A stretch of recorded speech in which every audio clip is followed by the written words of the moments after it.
Hello friends, నమస్తే. Welcome back to our channel Swaraj family kitchen. ఈరోజు మన కిచెన్లో రెసిపీ వచ్చేసి టేస్టీ ఎమ్మి కొరమేను చేపల పులుసు ఎలా చేసుకోవాలో చూసేద్దాము. చాలా సింపుల్ అండ్ ఈజీ అనమాట. ఫస్ట్ టైం ట్రై చేసే వాళ్ళు కూడా చాలా ఈజీగా చేసేస్తారు. ఈ వేలో చేశారంటే టేస్ట్ కూడా ఎక్సలెంట్ ఉంటుంది. సో ఎలా చేసుకోవాలో చూసేద్దాం. వీడియోని ఎక్కడా స్కిప్ చేయకండి, చాలా బాగుంటుంది. కర్రీ కూడా ఈ విధంగా చేసుకుంటే, ముందుగా ఇక్కడ కొరమేను చేపని ఒకటి తీసుకుని నీట్గా ఈ విధంగా పీసెస్లా కట్ చేసుకుని తీసుకున్నాను. ఇవి నీసు వాసన రాకుండా ఉండాలంటే ఉప్పు, కొంచెం కళ్ళుప్పు వాడండి. అలాగే కొంచెం లెమను, అలానే కొంచెం కళ్ళుప్పు, లెమను, అలాగే కొంచెం పెరుగు వేసి నీట్గా క్లీన్ చేసుకుంటే స్మెల్ అనేదే రాదు. ఇలా క్లీన్ చేసిన చేప ముక్కల్లోకి 2 పచ్చిమిర్చి చీలికలు, అలాగే 2 మీడియం సైజ్ ఆనియన్స్ని ఇలా చాపర్లో చాప్ చేసుకుని కానీ కట్ చేసుకుని కానీ వేసుకోవచ్చు. లేదు అనుకుంటే మీరు మిక్సీలో అయినా ఆనియన్ పేస్ట్ లాగా చేసి వేసుకోవచ్చు.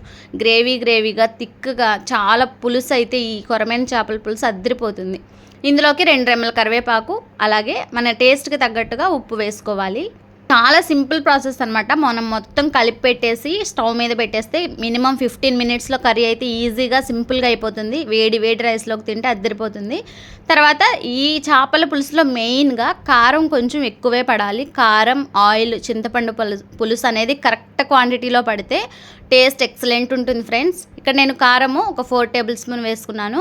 ఈ కారం రెసిపీ కూడా మన ఛానల్లో ఉంది, ఒకసారి చెక్ చేయండి. ఇంట్లోనే కారంని ఎలా తయారు చేసుకోవాలి అనేది.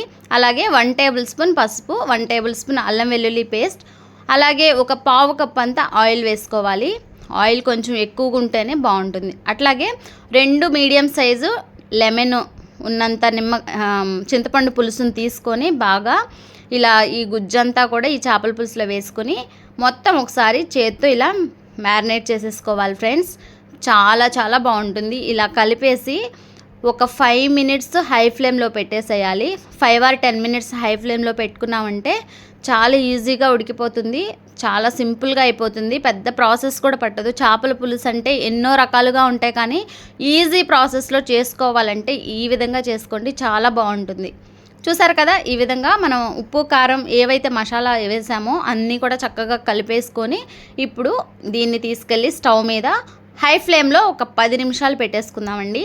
చూసారా ఎంత కలర్ఫుల్గా ఉందో, చాలా బాగుంటుంది టేస్ట్. నేను చెప్పినట్లు మీరు కూడా ట్రై చేసేయండి, సింపుల్గా అయిపోతుంది అనమాట.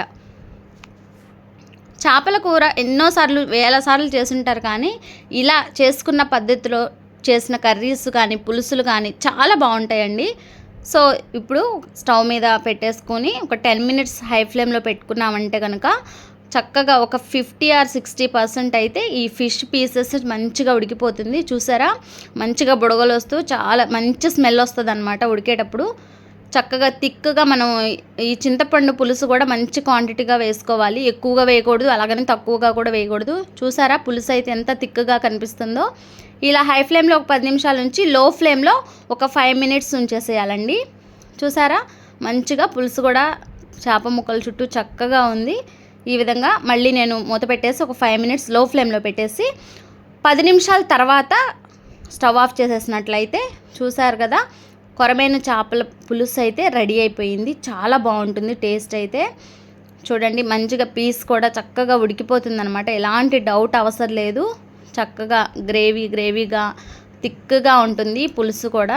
ఈ విధంగా చేసుకున్నారంటే చూడండి, వేడి రైస్లో నేను టేస్ట్ చేశాను, చాలా బాగుంది. ఒక్కసారి మీరు కూడా ట్రై చేసేయండి, మీకు కూడా డెఫినెట్గా నచ్చుతుంది.